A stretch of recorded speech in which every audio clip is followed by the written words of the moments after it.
अगोदरचे लेक्चर्स बघितले नसतील तर तुम्ही अगोदरचे लेक्चर्स प्लेलिस्टमध्ये जाऊन प्लॅटो किंवा ते इंट्रोडक्टरी लेक्चर चेक करू शकता. हे channel UGC set, UGC net, MA political science व इतर परीक्षा ज्यामध्ये राज्यशास्त्राचा सिलेबस असतो त्या एक्झामसाठी कंडक्ट सुरू आहे. तर आता आपला सेकंड थिंकर आहे ॲरिस्टॉटल. ॲरिस्टॉटलचा जन्म 384 BC स्टॅजिरा इथे झाला. त्याचे वडील निकोमॅचस हे कोर्ट फिजिशियन होते किंग अमंतसकडे ऑफ मॅसेडोनिया. म्हणजे मॅसेडोनियामध्ये जो किंग होता राजा अमंतस त्याच्या इथे ते कोर्ट फिजिशियन होते. आणि from this began Aristotle's long association with Macedonian court. इथूनच ॲरिस्टॉटलचा जो मॅसेडोनियन कोर्टशी संबंध आहे किंवा प्रवास आहे त्याचा राजकीय तो सुरू झाला. Which considerably be influenced him in his life. म्हणजे त्याच्या लाईफवरती या सगळ्या गोष्टींचा प्रभाव झाला. ॲरिस्टॉटल आणि त्याचा परत गुरु, जसं आपण अगोदर बघितलं की प्लॅटोचा टीचर कोण होता, सॉक्रेटिस, तसा ॲरिस्टॉटलचा टीचर प्लॅटो होता. म्हणजे ॲरिस्टॉटल प्लॅटोचा शिष्य होता. हे तिघं एका लाईनमध्ये जर आपण अभ्यास केले तर आपल्याला अभ्यास करायला सोपं असतं. जसं सॉक्रेटिसचा शिष्य प्लॅटो आणि प्लॅटोचा शिष्य ॲरिस्टॉटल, असे यांचे एक दुसऱ्यावरती विचारसरणीवरती प्रभाव आहेत. Plateau is for perfection, Aristotle is for moderation. Plateau जर एखादी गोष्ट प्लॅटोला परफेक्ट पाहिजे, जसं आपण बघितलं त्याला आयडियल स्टेट किंवा आदर्श राज्य बनवायचं होतं ज्यामध्ये त्याला प्रत्येक गोष्ट परफेक्ट पाहिजे होती, तर ॲरिस्टॉटल त्याच्या थोडंसं अगेन्स्ट आहे किंवा त्याचं क्रिटिसिझम करतो प्लॅटोचं. तो म्हणतो मॉडरेट असलं पाहिजे एखादी गोष्ट, एक्स्ट्रीम किंवा परफेक्शन नाही मिळू शकत, ती मॉडरेटमध्ये असू शकते. प्लॅटो आदर्शवादी आहे तर ॲरिस्टॉटल वास्तववादावरती विश्वास ठेवतो. Plato thinks about the best, Aristotle talk about the best practicable. Plato जर एक आयडियल स्टेट बनवत असेल जी खरंच आयडियल आहे, चांगली आहे, पण ती जर अस्तित्वातच येऊ शकत नाही, तर ॲरिस्टॉटल म्हणतो जी अस्तित्वात येऊ शकणारी चांगली गोष्ट आहे ती आपण केली पाहिजे. Plato is extremist whereas Aristotle believes in golden mean. म्हणजे एखाद्या गोष्टीचं जे गोल्डन मीन आहे किंवा जे आपण खरंच साध्य करू शकतो ते केलेलं कधी पण चांगलं. एखादी एक्स्ट्रीम गोष्ट जी साध्य नाही केल्या जाऊ शकणार त्याच्यापेक्षा. या स्टेटमेंटमध्ये आपण बघतो man is by nature a political animal. Aristotle असं म्हणतो माणूस हा राजकीय प्राणी आहे. वरच्या स्टेटमेंटमध्ये तुम्ही बघा ॲरिस्टॉटल म्हणतो जो कोणी राज्याच्या शिवाय राहू शकतो तो he is either beast or a God. तो एकतर राक्षस आहे किंवा देव आहे जो राज्याच्या शिवाय राहू शकतो. म्हणजे राज्य हे माणसासाठी आवश्यक आहे असं ॲरिस्टॉटलचं इथे मत आहे. ॲरिस्टॉटल जेव्हा 50 वर्षाचा झाला, जेव्हा त्यांनी भ्रमंती केली सगळीकडे, वेगवेगळ्या संविधानांचा अभ्यास केला प्लॅटोच्या मृत्यूनंतर, नंतर तो परत ॲथेन्सला आला. ॲरिस्टॉटल हा ॲथेन्सचा नव्हता, हा स्टॅजिराचा होता. तो ॲथेन्सला प्लॅटोकडे शिकायला होता प्लॅटोच्या अकॅडमीमध्ये. तिथून नंतर त्यांनी प्लॅटोच्या डेथनंतर बऱ्याच प्रवास केला, बऱ्याच विषयांचा अभ्यास केला. 158 संविधानांचा त्यांनी अभ्यास केला. नंतर तो मग परत ॲथेन्सला जेव्हा आला 50 वर्षाचा झाल्यावर, त्यांनी just outside the city boundary, त्या सिटीच्या ॲथेन्स सिटीच्या बाहेर जिथे ऑलरेडी प्लॅटोची जिथे जागा होती तिथे त्यांनी स्कूल सुरू केली. त्याचं नाव काय होतं, Lyceum. He built a sustainable library. तिथे एक लायब्ररी, त्यांनी भव्य लायब्ररी उभी केली. Gathered around him group of brilliant research student. तिकडे लोक संशोधन करायला लागले students. In which they walk and held their discussion. तिथे वेरियस प्रकारची डिस्कशन्स व्हायचे. जी डायलेक्टिक्सची मेथड आपण बघितली प्लॅटोमध्ये ती यूज केल्या जायची. Lyceum was not private club like academy. जसं अकॅडमी आपण प्लॅटोचं बघितलं तिथे जिओमेट्री जर येत नसेल तर एंट्री नव्हती, काही रिस्ट्रिक्शन्स होते. प्रायव्हेट क्लब होता, तो प्रायव्हेट स्कूल असल्यासारखं होतं. मेनी ऑफ द लेक्चर्स जे व्हायचे आपले लिसियममध्ये, ॲरिस्टॉटलची जी शाळा आहे तिला लिसियम म्हटलंय, प्लॅटोची शाळेला अकॅडमी म्हटलंय. तर लिसियममध्ये ओपन होते. जनरल पब्लिक जी आहे, जे सामान्य माणूस आहे त्याला सुद्धा तिथे यायला परवानगी होती आणि सगळं फ्री ऑफ चार्ज होतं. तर आपल्याला ॲरिस्टॉटलचे महत्त्वाचे वर्क्स किंवा त्यांनी लिहिलेले महत्त्वाचे पुस्तकं बघायचे. तर आपल्याला एक्झाम ओरिएंटेड जर बघितलं तर 3 पुस्तकं आपल्याला ॲरिस्टॉटलचे महत्त्वाचे आहेत. ते आहे निकोमॅथेटिक्स, द पॉलिटिक्स आणि constitution of Athens. Constitution of Athens पण ॲरिस्टॉटलने लिहिलं आहे. मग Aristotle's systematic works are typically categorised as logical works, ज्याच्यामध्ये includes categories on generations and corruption. त्यांनी बरेच पुस्तकं लिहिलेत. अजून बऱ्याच विषयांमध्ये तुम्ही ॲरिस्टॉटलचं नाव बघू शकता. जसं मेटाफिजिक्सवर पण ॲरिस्टॉटलने लिहिलं आहे. सायकोलॉजिकल वर्क्स त्यांनी केलेत which include on the soul. म्हणजे ऑन द सोल नावाचं एक सायकोलॉजिकल वर्क आहे, त्याचं जे पुस्तक आहे. किंवा ऑन मेमरी त्यांनी लिहिलं आहे.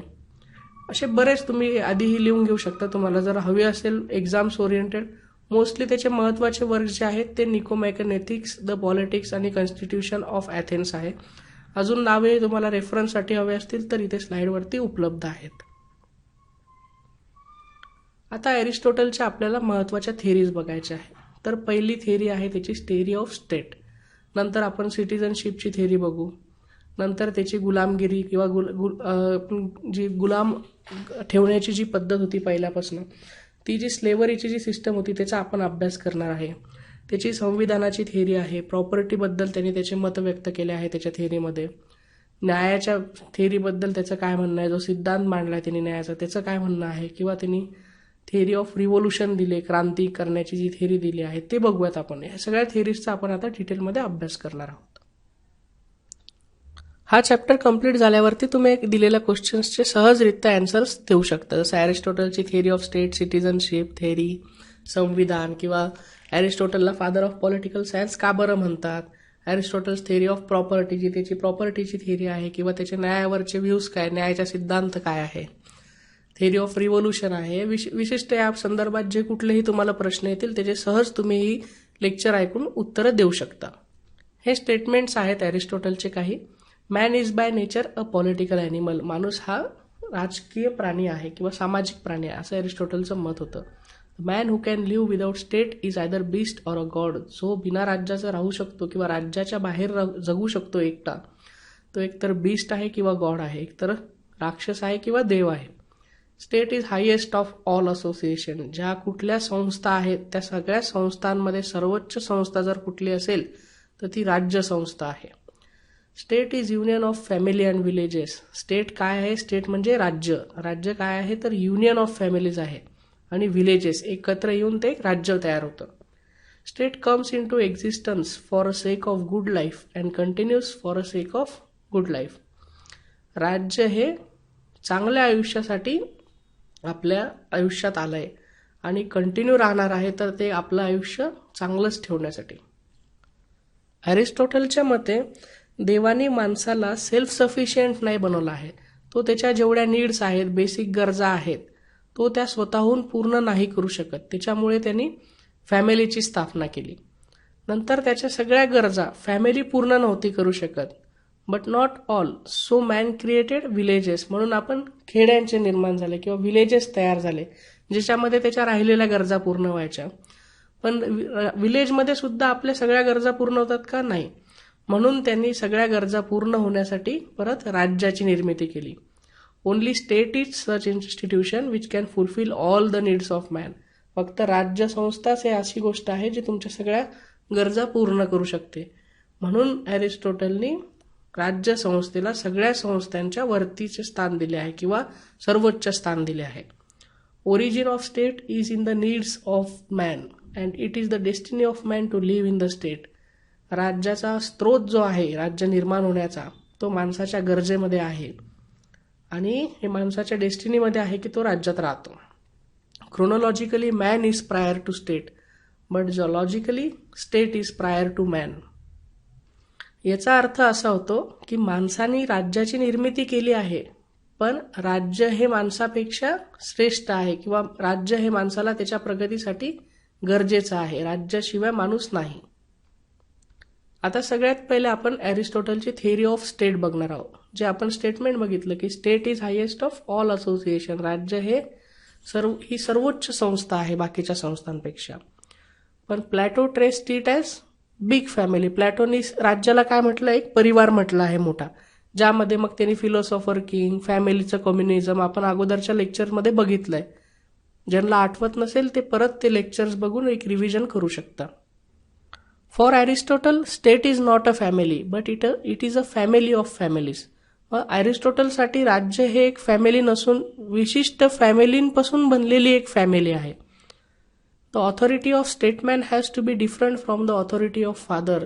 वडिलांच्या ऑथॉरिटीपेक्षा स्टेट्समन किंवा जो प्रधान असतो त्याची ऑथॉरिटी नक्कीच वेगळी असते. जबाबदाऱ्याही वेगळ्या असतात आणि ऑथॉरिटीही वेगळी असते. State should try to see unity. राज्याने युनिटीकडे बघावं बट नॉट थ्रू युनिफॉर्मिटी. म्हणजे सारखेपणाने नाही तर युनिटी इन डायव्हर्सिटी, डायव्हर्सिटीमध्ये युनिटी बघायला पाहिजे. The laws made by state should take care of multiple interest, tries to achieve balance among competing interest. Laws made by state जे असतात, जे कायदे राज्य बनवतं, त्यांनी मल्टिपल लोकांचे इंटरेस्ट वेगवेगळे असतात, त्याची काळजी घेतली पाहिजे, बॅलन्स केलं पाहिजे. कम्पिटिंग इंटरेस्ट जे असतात लोकांचे, गरजा कमी जास्त असतात प्रत्येकाच्या, त्याच्यामध्ये एक बॅलन्स किंवा समतोल साधता आला पाहिजे. The principle of families can't be applied in case of state. घरात होणारे न्याय किंवा कायदा या सगळे प्रिन्सिपल्स आपल्याला राज्य स्तरावरती किंवा राज्याच्या स्तरावरती अप्लाय नाही करता येत. Aristotle was the first person to segregate personal from state and political. Aristotle हा पहिला राजकीय विचारवंत होता ज्यांनी माणसाचे पर्सनल आयुष्य आणि राज्य किंवा एका सिटीजन म्हणून एक आयुष्य ते सेपरेट केलं होतं. यानंतर आपल्याला अरिस्टॉटलची थिअरी ऑफ सिटीजनशिप बघायची आहे. सिटीजनशिप म्हणजे नागरिकत्व. Citizenship is legal status of a person with respect to state. एक हे विधिमय स्टॅटस असतं, आपलं लीगल स्टॅटस असतं विथ रिस्पेक्ट टू स्टेट म्हणजे राज्यातलं. Aristotle excluded women, children, old people and slaves from citizenship. स्लेव्हबद्दल आपण त्याचं स्लेव्हच्या थिअरीमध्ये वेगळं बघू, गुलामांबद्दल जे त्याचं मत आहे. तर यांनी या 4 लोकांना नागरिकत्व देण्यास नकार केला होता अरिस्टॉटलनी. कोणते 4 लोक? Woman, children, old people and slaves. According to him, citizenship is duty or responsibility to participate in affairs of states. अरिस्टॉटलच्या मते नागरिकत्व म्हणजे एक जबाबदारी आहे किंवा ड्युटी आहे. कशाची? तर पार्टिसिपेट करायची, भाग घेण्याची राज्याच्या कारभारामध्ये. तर सगळ्यात पहिला कारभार कुठला असतो राज्याचा? तर फंक्शन ऑफ लॉ मेकिंग म्हणजे कायदे मंडळ, कायदे तयार करण्याचा. आणि नंतर फंक्शन ऑफ ॲडज्युडिकेशन ऑफ लॉ म्हणजे न्याय व्यवस्थेमध्ये. या सगळ्या गोष्टीत नागरिकाचा सहभाग किंवा नागरिकत्व पाहिजे, तर या गोष्टीमध्ये सहभाग असला पाहिजे, त्यालाच नागरिकत्व मिळेल असं अरिस्टॉटलचं मत होतं. मग अरिस्टॉटलनी या 4 लोकांना का बरं नागरिकत्व देण्यास नकार दिला, आपण ते बघूयात डिटेलमध्ये.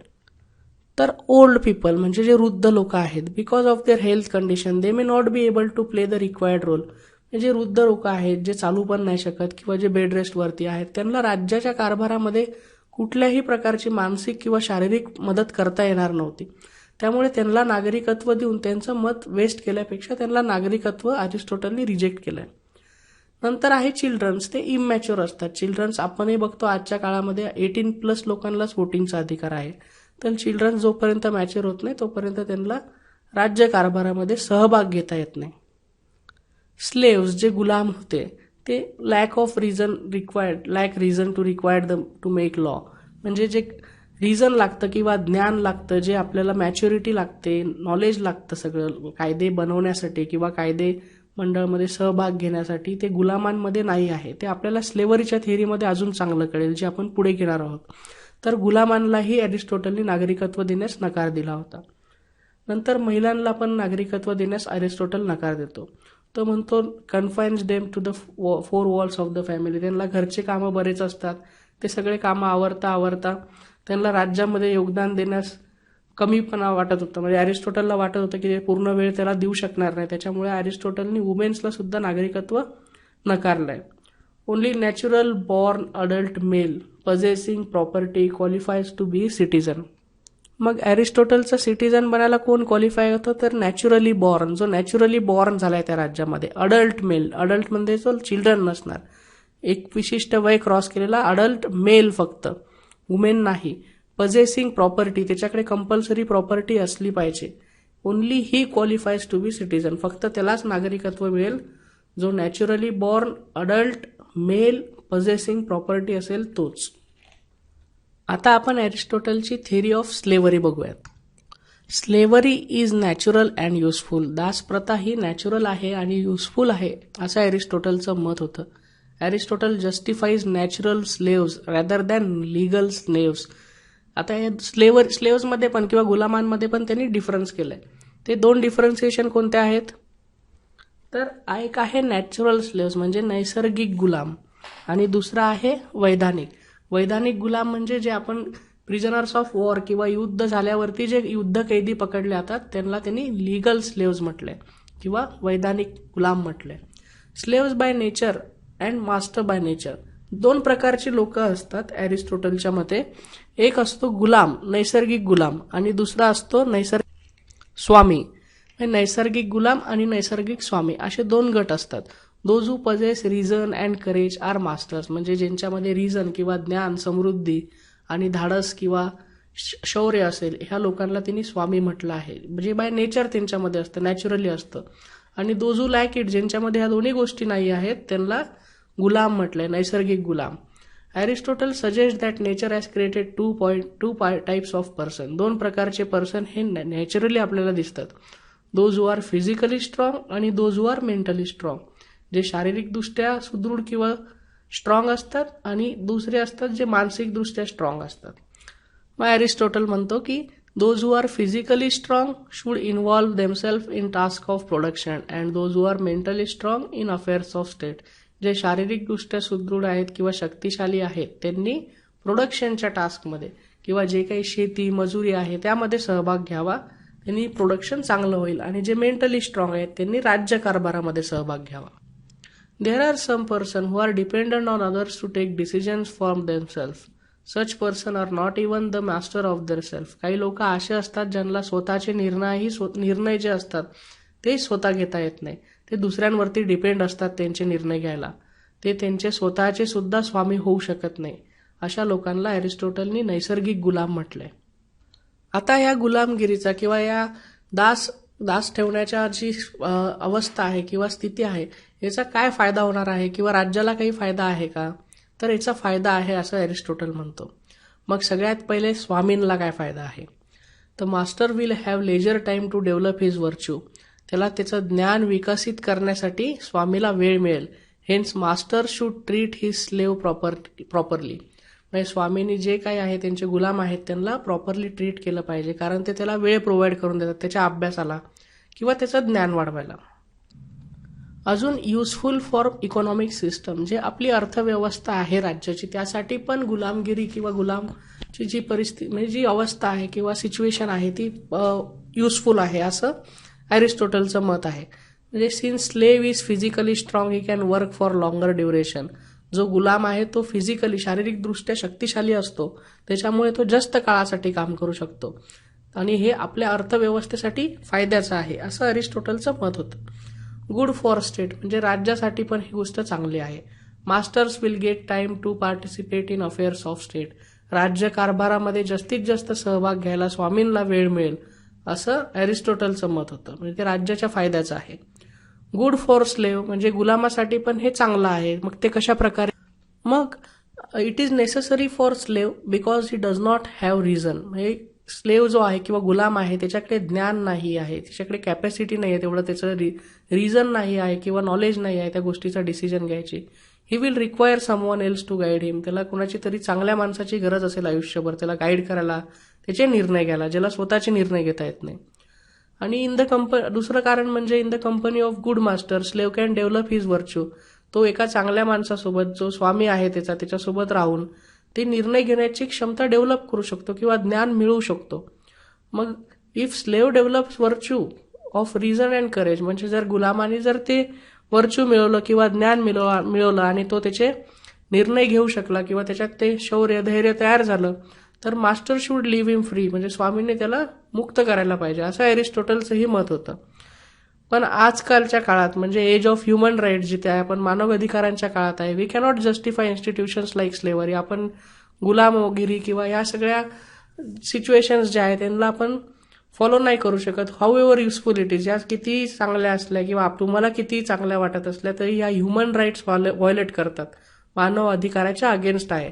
तर आपण फक्त अरिस्टोटल ॲज अ थिंकर अभ्यास करायचा, म्हणून युटिलिटी ऑफ स्लेवरी किंवा अरिस्टोटलच्या स्लेवरीच्या थिअरीचा आपण अभ्यास करतोय. तर त्याला तुम्ही पॉलिटिकल सायन्सच्या स्टडीपुरतीच कन्साइज ठेवायचं. याला रिअल लाईफमध्ये आपण ह्युमन राईट व्हायोलेशनमध्ये पण करू शकतो.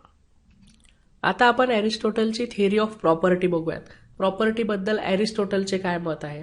तर property is of two types, animate आणि इनॲनिमेट. ॲनिमेट म्हणजे ज्याच्यामध्ये स्लेव्स वगैरे येतात आणि इनॲनिमेट म्हणजे लँड, प्रॉपर्टी, प्लेसेस, लाईक ज्या वस्तू आहेत त्या. मग त्याच्यात 3 प्रकार सांगितलेत अरिस्टोटलनी. 3 प्रकारे प्रॉपर्टी असू शकते.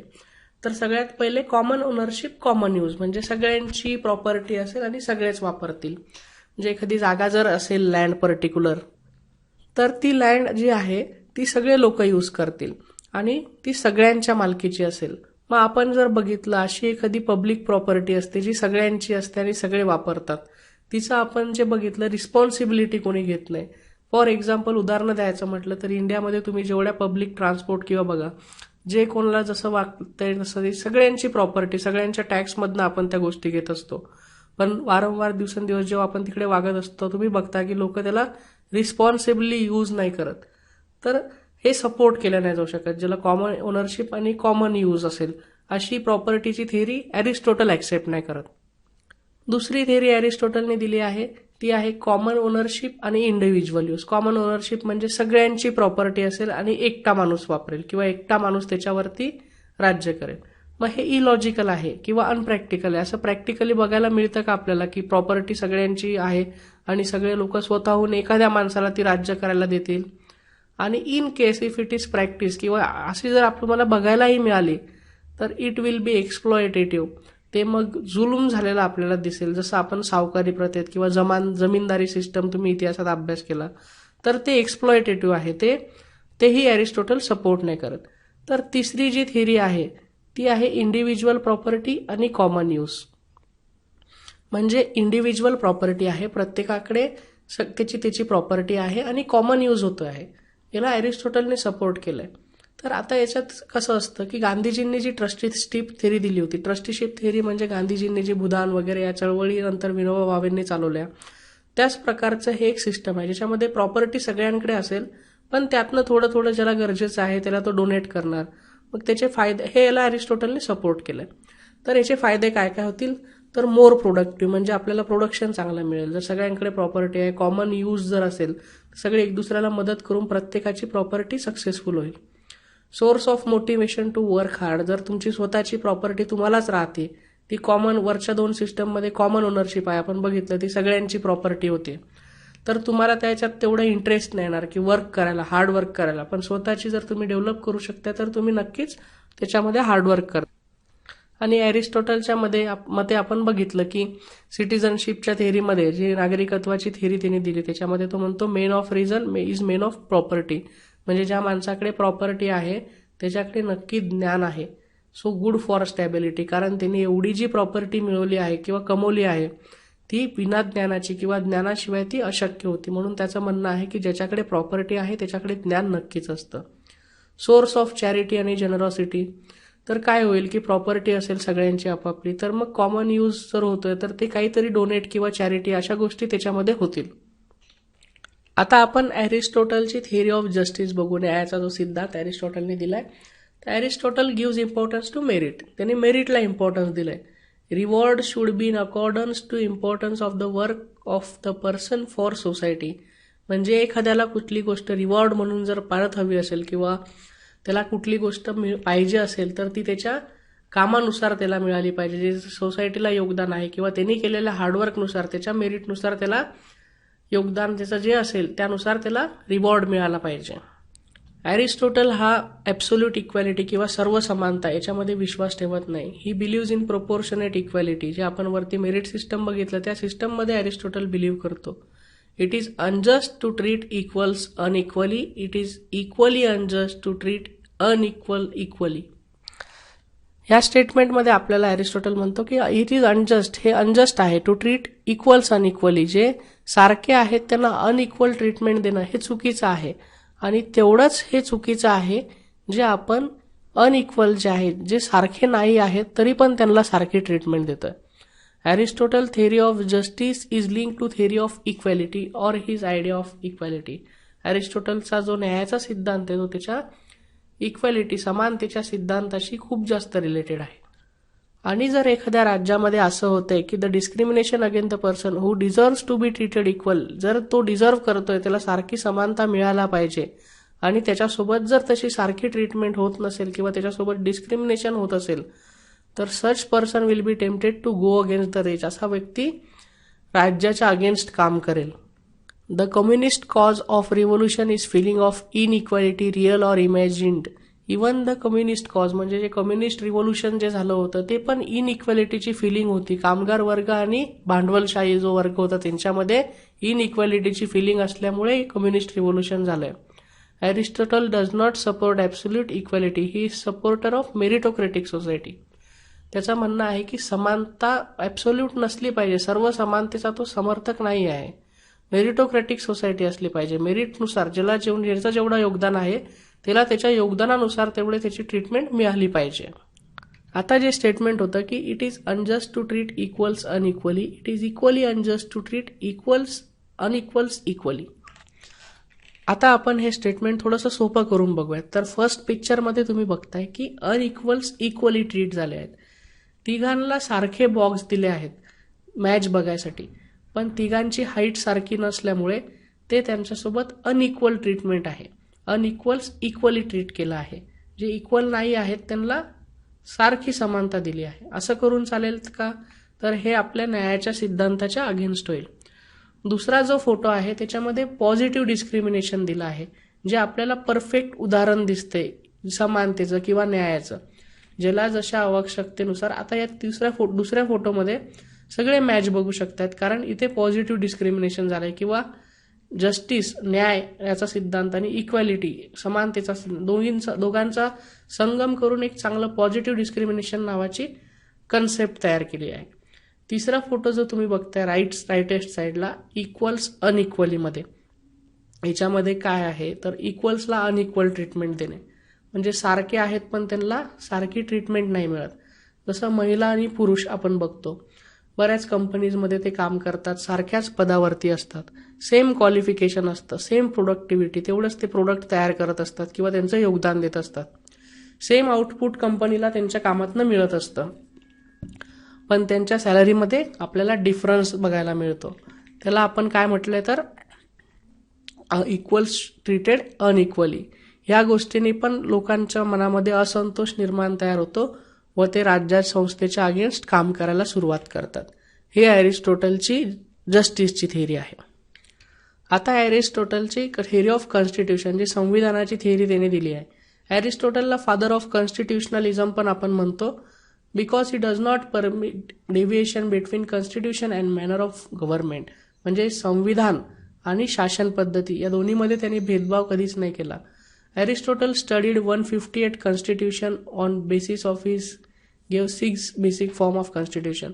अरिस्टोटलने 158 संविधानांचा अभ्यास केलाय आणि त्याच बेसिसवरती त्यांनी 6 बेसिक फॉर्म्स ऑफ कॉन्स्टिट्यूशन्स आपल्याला एक्सप्लेन केलेत.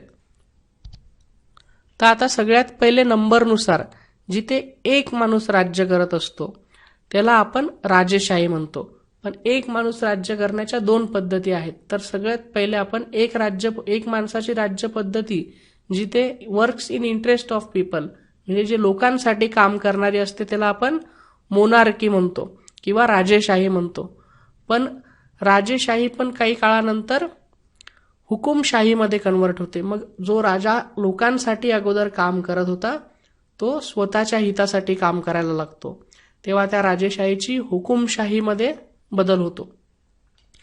मग हुकुमशाही झाल्यानंतर जे मंत्रिमंडळ असतं ते असंतुष्ट असतं किंवा त्यांना संतोष नसतो त्या गोष्टीचा, किंवा ते त्या गोष्टीपासून हॅपी नसतात, त्यांना त्या गोष्टीचा विरोध करायचा असतो. त्यामुळे ते सत्ता हातात घेतात आणि त्याला आपण फ्यू लोकांचा म्हणजे काही लोकांचा रूल किंवा राज्य, ज्याला आपण महाजन सत्ता किंवा ॲरिस्टोक्रसी म्हणतो, तेव्हा हे लोक राज्य आपल्या हातामध्ये घेतात आणि राज्य चालवायला सुरू करतात. हे सुरुवातीला इंटरेस्ट ऑफ पीपल म्हणजे लोकांच्याच हितासाठी काम करत असतात. पण लोकांच्या हितासाठी काम करता करता त्यांना त्या सत्तेचा लोभ व्हायला लागतो किंवा त्या सत्तेची चव त्यांना येते आणि त्यांना त्याची पॉवर कळायला लागते. ती पॉवर जेव्हा त्यांना कळते तेव्हा ते लोकांना एक्सप्लॉइट करायला लागतात आणि महाजन सत्तेचं रूपांतर अल्पजन सत्तामध्ये होतं. त्यालाच आपण काय म्हटलंय, ॲरिस्टोक्रसी इंटू ऑलिगार्की. मग अल्पजन सत्तामध्ये काय होतं तर ते स्वतःच्या हितासाठी काम करायला लागतात. जे फ्यू लोक असतात, कमीत कमी लोक असतात, ते स्वतःच्याच हितासाठी काम करतात, लोकांचं शोषण करायला सुरुवात करतात. मग ऑलिगार्की नंतर महाजन सत्ता किंवा अल्पजनसत्ता नंतर अल्पजनसत्तेमध्ये जेव्हा लोक असंतुष्ट होतात तेव्हा ते रिव्होल्युशन करतात, सगळे लोक एकत्र येऊन, आणि पॉलिटी म्हणजे मिडल क्लास रूल किंवा ज्याला आपण घटनात्मक लोकशाही आहे त्याची स्थापना करतात. घटनात्मक लोकशाहीमध्ये सगळी जी घटनात्मक लोकशाही जी आहे अरिस्टॉटलनुसार, तिथे works in interest of people, जे सगळे कामं होतात ते लोकांच्या इंटरेस्टमध्ये किंवा लोकांच्या फायद्याचे होत असतात. पण लोकशाहीमध्ये जसे जसे लोकशाही म्हणजे लोकांचे मतदान, आणि जसं लोकांचं पार्टिसिपेशन वाढायला लागतं त्याच्यामध्ये काय होतं, त्याचं रूपांतर डेमोक्रेसीमध्ये होतं. म्हणजे घटनात्मक लोकशाहीचं रूपांतर लोकशाहीमध्ये होतं. त्यालाच अरिस्टॉटलनी झुंडशाही पण असा शब्द प्रयोग केलेला आहे. मग हे संविधानाचं चक्र असं सुरूच राहतं. म्हणजे घटनात्मक लोकशाहीनंतर लोकशाही तयार होते, आणि लोकशाही ही एक्स्ट्रीम आहे कारण it is rule of too many. याच्यामध्ये कितीतरी इग्नोरंट लोक मग मतदान करतात आणि एक डेमोक्रेटिक लीडर तयार होतो डेमोक्रेसीमध्ये. म्हणजे एक हुकुमशाह नेता निवडून येतो आणि तो हुकुमशाही पद्धतीने राज्य करायला लागतो. मग परत त्या गोष्टीचं रूपांतर त्या नेत्याला विरोध करायसाठी परत राजेशाही, परत मग हुकुमशाही, मग परत महाजन सत्ता, अल्पजनसत्ता, घटनात्मक लोकशाही, परत लोकशाही, हे सर्कल कॉन्स्टिट्यूशन्स किंवा संस्थांचं सुरूच राहतं. असं अरिस्टॉटलनी थिअरी ऑफ कॉन्स्टिट्यूशन दिली आहे. आता त्याचं एक्सप्लेनेशन अरिस्टॉटल देतो. मोनार्की किंवा रूल ऑफ फिलॉसॉफर किंग किंवा राजेशाही जे आहे हे अरिस्टॉटलच्या मध्ये बेस्ट आहे, पण बेस्ट प्रॅक्टिकेबल नाही आहे. कारण प्लॅटोचा जो फिलॉसॉफर किंग आहे तो आपल्याला शोधणं कठीण आहे, असं अरिस्टॉटलचं मत आहे.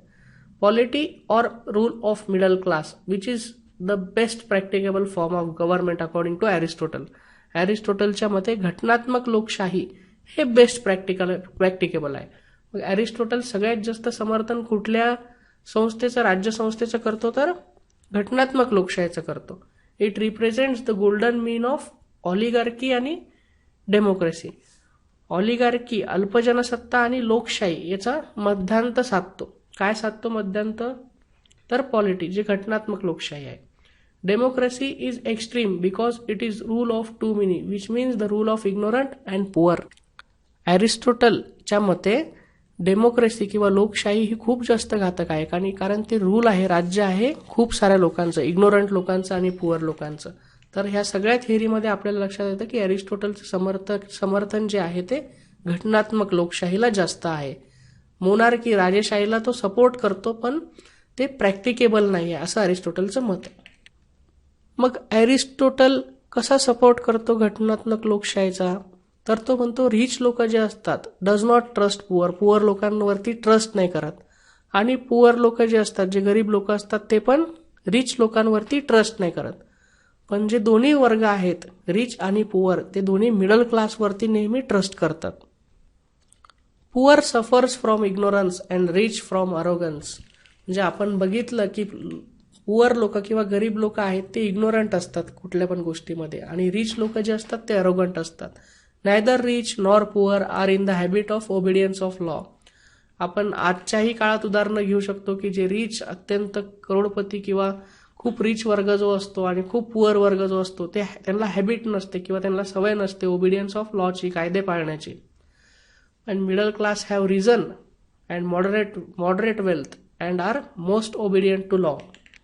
अरिस्टॉटलच्या मते मिडल क्लास जो वर्ग आहे त्याच्यामध्ये रिझन, नॉलेज आहे, मॉडरेट वेल्थ आहे, एक मॉडरेट त्यांच्याकडे संपत्ती असते, आणि are most obedient to law, सगळ्यात जास्त कायदे पालन करणारे वर्ग जो आहे तो मिडल क्लास आहे. The societies where huge disparity exist are not stable. जो समाज आहे त्याच्यामध्ये विविधता खूप जास्त आहे किंवा भेदभाव खूप जास्त आहे, डिस्पॅरिटी आहे, रिच आणि पुअर मध्ये डिफरन्स खूप आहे. आणि societies where more number of persons are in middle class are stable. म्हणजे ज्या सोसायटीमध्ये, ज्या समाजामध्ये सगळ्यात जास्त प्रमाणात मिडल क्लास लोक आहेत तो समाज स्टेबल असतो, असं अरिस्टॉटलचं मत आहे. अरिस्टॉटलने नंतर थेअरी ऑफ रिव्होल्युशन दिली आहे. Revolution for Aristotle means any change, कुठलाही बदल in political system big or small. राजकीय व्यवस्थेमध्ये कुठलाही छोटा किंवा मोठा बदल. पीसफुल ऑर व्हायलंट, शांतताप्रिय किंवा हिंसेद्वारे. Change in number of persons, लोकांमध्ये बदल. चेंज इन कॉन्स्टिट्यूशन, घटनात्मक बदल, या सगळ्या गोष्टींना अरिस्टोटल क्रांती म्हणतो. जनरल कॉजेस काय असतात मग या क्रांतींचे? The most common cause is feeling of inequality which is link to the feeling of injustice. तर सगळ्यात कॉमन कॉज कुठला आहे? तर फिलिंग ऑफ इनइक्वॅलिटी, असमानतेची भावना. जेव्हा जास्त असते तेव्हा अन्यायाची भावना निर्माण होते आणि हा सगळ्यात कॉमन कॉज आहे अरिस्टोटलच्या मते क्रांतीचा.